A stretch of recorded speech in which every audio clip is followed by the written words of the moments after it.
sama-sama tayong magiging karakli.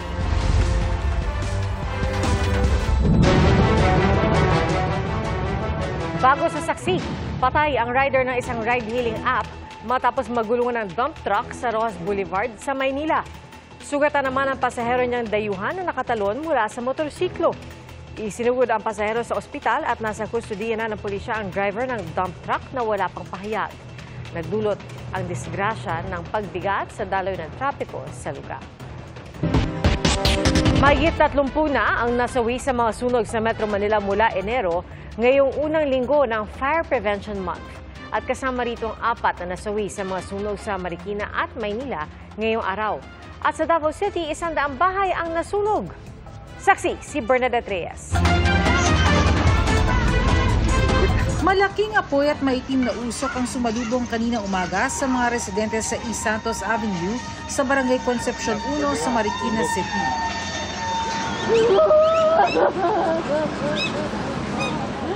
Tatlo ang nasawi. Ayon sa kamag-anak ng mga biktima, nagluluto ang padre di pamilya nang sumiklab ang apoy. May sinaing daw doon.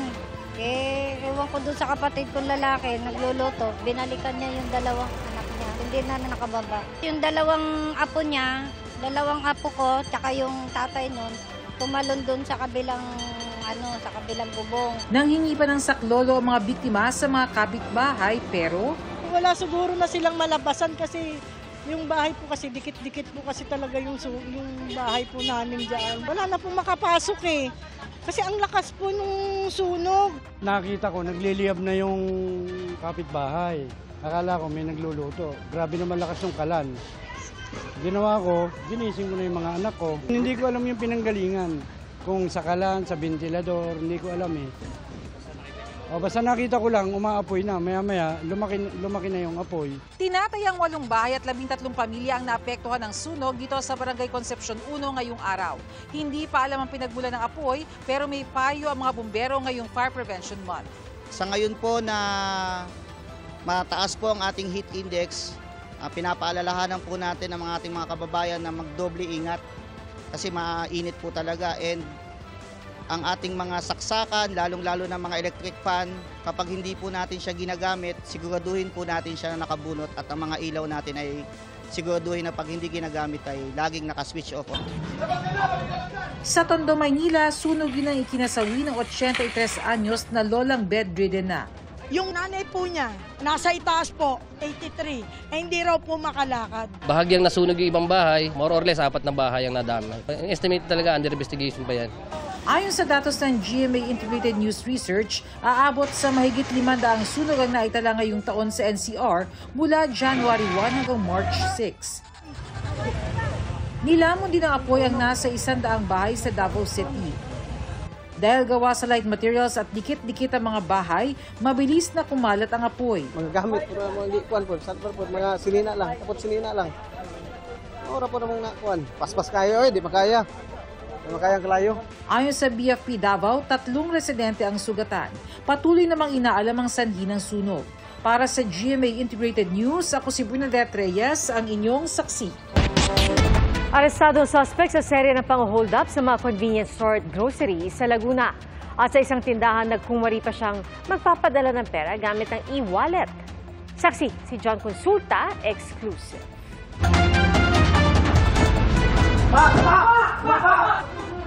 Sa hotel na atunto ng mga pulis ang lalaking ito na suspect sa mga insidente ng pang-hold up sa Laguna. Okay, inaresto namin. Nasalang, robbery. Okay, may karapatang manahimik. Na-recover sa operasyon ang damit na suot niya nung mang-hold up. Gayun din ang gamit na baril. Isa sa mga hinold up umano ng suspect ang convenience store na ito sa Binyan. Nung una, tila nagpatulong lang siya sa tauhan ng tindahan na magpadala ng pera sa e-wallet ng kaibigan. Pero nang magbabayad na, imbis na pera, baril ang inilabas ng suspect. Nilimas ang laman ng cash register at pinatuloy pa ang pagpapadala ng pera sa e-wallet. Nagkaroon ng series ng pag-hold up dito sa mga convenience store natin. Simula rito sa Santa Rosa, sa Binyan, hanggang umabot dito sa San Pedro. Ayon sa Binyan Police, nakatulong ang mabilis at high-tech na pag-report para maaresto ang suspect. Dito po sa City na Binyan po, sir, ay meron po tayong LGU-initiated na emergency app. At nagkataon, sir, na yung hinold up nila na convenience center ay may na-install na po tayo doon. Sinisika pa namin makuha ang kanyang panig. Para sa GMA Integrated News, ako si John Consulta, ang inyong saksi. Ang nagdisenyo raw ng Kabagan Santa Maria Bridge sa Isabela ang dapat managot sa pagbagsak nito. Ayon po yan kay Pangulong Bongbong Marcos. Bukod sa disenyo ng tulay, pinuna rin ng Pangulo ang anyay pagbabawas sa pondong nakalaan sa proyekto. Saksi, si Ian Cruz. Believe me, we will find out who is responsible. Mali ng araw ang disenyo, binawasan pa ang pondo. Yan ang mga puna ni Pangulong Bongbong Marcos sa inispeksyon niyang Kabagan Santa Maria Bridge sa Isabela na bumigay nitong February 27, wala pang isang buwan mula ng buksan. Who is responsible is basically who made the design. Because their design is poor. Dapat ang funding nito was supposed to be, ang project cost nito is 1.8 billion. So binawasan under 1 billion para makamura. Design is really weak. Isa sa ipinunto niya, mali ang ginamit na materyales para suportahan ang tulay. Gaya ng nauna ng sinabi ng DPWH, imbes sa bakal na lubid, solid na diretsong bakal ang ginamit. Ito lang ang suspension bridge na nakita ko sa buong mundo na hindi kable. At yan na mismo ang bumigay. Ayan o. Diyan bumigay yung bakal. Kung kable yan, hindi dapat bumigay yan. Matapos ang inisyal na pagtitipid, bumaba sa 900 million pesos ang gasto sa proyekto. Pero dahil natuklasang mahina, kinailangan itong i-retrofit, kaya umakyat din sa 1.2 billion pesos ang gastos. Bakit nag-refit? Nung nagko-construction pa lang, may nakita na gumagalaw, na mahina. Kaya kailangan balikan at refit. So the whole process is okay naman lang yung construction up to specifications yung kanilang ginawa. Yun lang yung specifications mali. So this is a design problem. Ngayon, mapapagastos na naman dahil kailangan i-repair ang tulay at tila mapabaliwala ang natipid ayon sa Pangulo. Tinipid natin useless. Ngayon, babalik na naman tayo, gagastos na naman tayo ng malaki. Parang nagtayo na naman tayo ng bagong tulay. Ayon sa project manager, maayos ang pagkakagawa nila ng tulay na aprobado ng DPWH. Meron mga testing yan. So, hindi ka makakalusot na maglagay ka na dyan na walang hindi dumaan sa quality control. Isa raw sa naging problema ang paggalaw ng Pier 8 na isa sa mga poste sa ilalim ng tulay. Pero kasama yan sa mga na-retrofit. Di-review uli ng isang third-party consultant. And they come up the retrofitting works. Parang may tilting na nandun sa kuha na yan. I cannot further explain. Ayon din sa DPWH, hindi substandard ang mga ginamit na materyales. As to substandard, meron naman mga tests done during construction. That is what I was told and seen. Sa Kamara at Senado, may mga resolusyon ng nananawagan ng imbestigasyon sa pagbigay ng tulay. Ayon sa Pangulo, mahahanap nila kung sino ang responsable sa di umano'y maling disenyo itong Kabagan Santa Maria Bridge kung kaya umano ito nag-collapse. Pero sa ngayon, ang mahalaga muna, makumpuni ang nasirang tulay. Para sa GMA Integrated News, ako si Ian Cruz, ang inyong saksi. Naibaba na mula sa crash site ang 12 piloto ng bumagsak na FA-50 fighter jet sa Bukidnon. Ang isa sa mga piloto ikakasal sana ngayong buwan. Saksi, si Chino Gaston. Nasa ika-6 na taon na sa serbisyo at ikakasal na sana sa March 15 si First Lieutenant AJ Dadulia, pero di na yan matutuloy matapos bumagsak sa Bukidnon ang pinalilipad nitong FA-50 fighter jet nitong Martes. Kabilang sa naabo ang mga plano niya para sa pamilya. Nagtatanong siya kung bibilhan ba namin ng wheelchair yung papa namin para sa kanyang kasal. Pagkatapos ng kasal, gusto niya muna mag-spend ng ilang mga araw o siguro linggo kasama yung mapapangasawa niya po. Dahil mula sa Bukidnon ng pamilya ni Dadulia, iniisip na lang ng pamilya na inalay nito ang buhay sa misyong susuporta sa operasyon laban sa mga rebelde sa probinsya. Tinitingnan na lang po na si AJ ay nakapag-uwis ng kanyang buhay para sa bayan. Sa ganun po ay mas medyo kaunti ang aming pakiramdam. Umanaw rin ang kasama ni Dadulia sa bumagsak na fighter jet na si Major Jude Salangoy isang veteranong pilotong kasama sa mga ipinadala ng Philippine Air Force sa pitch black exercises sa Darwin, Australia. Kaninang madaling araw lang na ibaba ang mga labi ng 2 piloto mula sa Mount Kalatungan matapos ang hanggang 6 na oras na paglalakad ng mga sundalong nag-recover sa mga labi sa crash site. Dinala na ang mga labi sa isang punerarya sa Cagayan de Oro at ililipad naman bukas o sa Sabado sa Villamor Air Base para gawaran ng military honors. Bukod sa mga labi ng mga nasawing piloto, na-recover na rin ang flight data recorder ng eroplano kung saan makikita ang bilis, taas at kondisyon ng eroplano nang ito'y nadisgrasya. Nakarating na rin sa Bukidnon ang investigation team ng Philippine Air Force at umakyat sa crash site para magsagawa ng forensic investigation.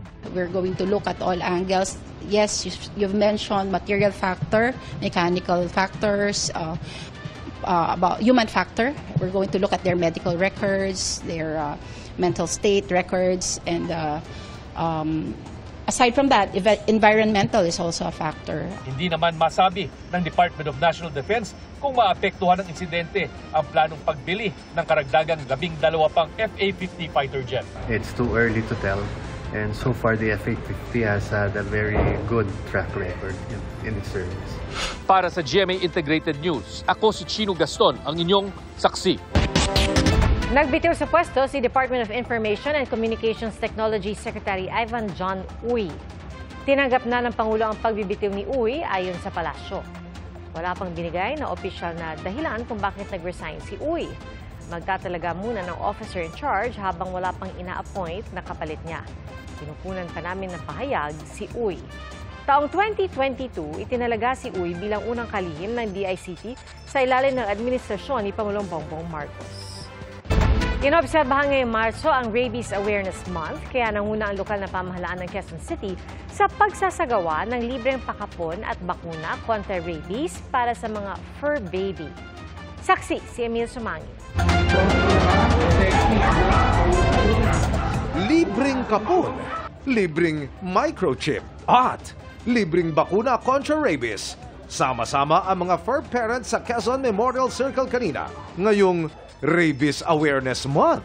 Ayon sa QC Veterinary Department, dati nasa top 4 ang Pilipinas sa buong mundo sa mga bansang laganap ang rabies sa mga aso at pusa. Bumaba na raw tayo sa ika-6 sa ranking kamakailan lang at sana mawala na rin tayo sa top 10 sa loob ng ilang taon. Sana po by 2030 magawa natin ang paraan na dapat wala na pong mamamatay na tao dahil sa kagat ng aso na may rabies. Ang rabies ay dulot ng virus na inaatake ang utak ng tao at naipapasa sa pamamagitan ng kagat ng hayop na infected ng virus. Pero pwede rin itong kumalat sa pamamagitan ng kalmot at iba pang uri ng exposure sa laway ng hayop. Karamihan ng rabies cases sa tao na hawa sa aso. Pero pwede rin ito makuha sa infected na pusa, paniki, lobo, baka, kabayo, kambing, unggoy at kalabaw. Ayon sa DOH, ang inisyal na sintomas ng rabies sa tao pwedeng kahalintulad ng trangkaso. Pwede rin daw sumakit o di kaya'y mamanhid o mangati ang bahaging nakagat. Habang lumalala ang kondisyon, pwedeng makaranas ng pagkalito, pagdedeliryo, sobrang paglalaway, panghihina ng muscle o pagkaparalisa ang pasyente. Kasama na rin dito ang takot sa tubig, liwanag o sa hangin. Hirap sa paglunok at pagsusuka. Ayon sa WHO, kadalasan 7 hanggang 10 araw matapos lumabas ang inisyal na sintomas, mauuwi ito sa cardiac at respiratory failure. Sa ngayon, walang mabisang lunas sa rabies kapag lumabas na ang mga sintomas. Ayon sa San Lazaro Hospital, kapag nakagat ng aso o pusa, hugasan at linisin ang sugat o kalmot gamit ang tubig at sabon sa loob ng 10 hanggang 15 minuto. Linisin at pahira ng povidone iodine o alkohol ang sugat. Huwag gumamit ng bawang, bato o anumang tradisyonal na pamahid. Magpakonsulta agad sa Animal Bite Center. Obserbahan ang nakakagat na hayop sa loob ng 10 hanggang 14 na araw. Ang aso na may rabies, mamamatay mula 1 hanggang 7 araw. Ang rabies po ay 100% nakakamatay. And 98% po ng rabies natin ay galing po sa alagang aso or sa mga aso na hindi bakunado. So, para po makontrol natin ang rabies, bakunahan po natin ang mga alaga natin. Para sa GMA Integrated News, ako si Emil Sumangil, ang inyong saksi.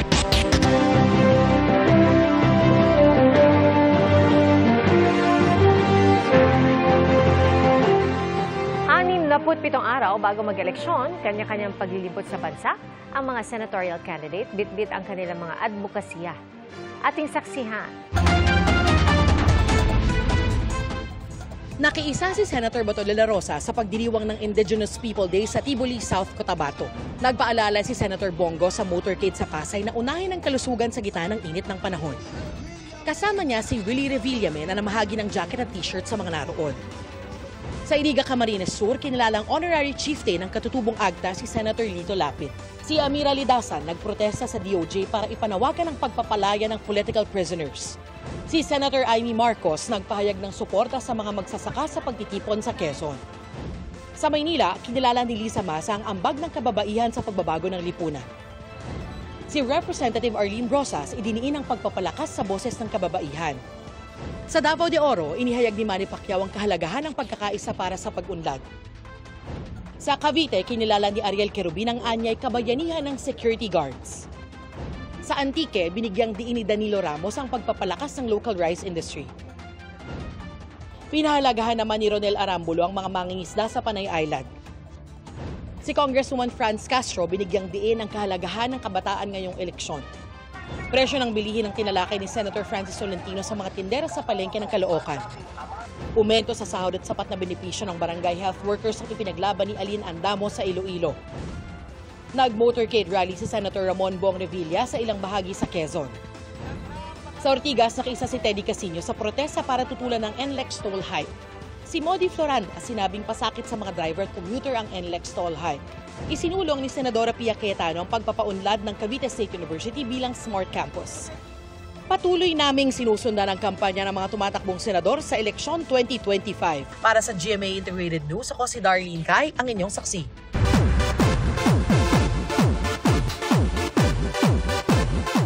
Minsan baker, minsan aktres. Ganyan ang peg ngayon ni Rian Ramos na abala sa showbiz at maging sa kanyang negosyo. Ayon kay Rian, masaya siyang nakasama siya sa mga naimbitahang mag-demo sa isang malaking bakery fair dahil sa kanyang cookies.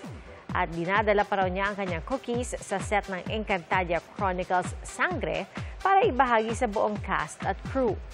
Tuloy-tuloy naman ang taping ng serye kung saan gaganap si Rian bilang si Mitena. Ano kaya ang dapat abangan sa kanyang kauna-unahang kontrabida role? Si Mitena, she is an ice queen. Pero yung sasabihin ko lang is expect the unexpected. Kasi iibahin namin ang atake dito. Ibang klaseng dark character, napakalalim. Actually, it's a very beautiful role.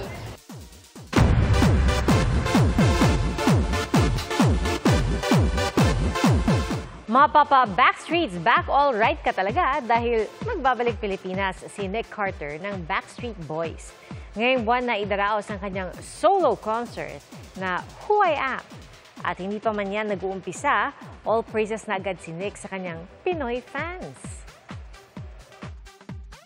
They're so incredible, the people. Nobody like the Filipino fans. Nothing like them. They are the best in the world. They are so just passionate and they just, every time I come there, I just feel like I'm at home. Mas ma-enjoy nga raw ni Nick ang pagbisita dahil mas matagal ang ilalagi raw niya rito. At sa panayam ng GMA Integrated News na ibahagi rin ni Nick ang pagdadalamhati sa pagpanaw ng nakababatang kapatid, ang singer na si Aaron Carter. Salamat po sa inyong pagsaksi. Ako si PR Kanghel para sa mas malaking misyon at sa mas malawak na paglilingkod sa bayan. Mula sa GMA Integrated News, ang News Authority ng Filipino. Hanggang bukas, sama-sama po tayong magiging saksi.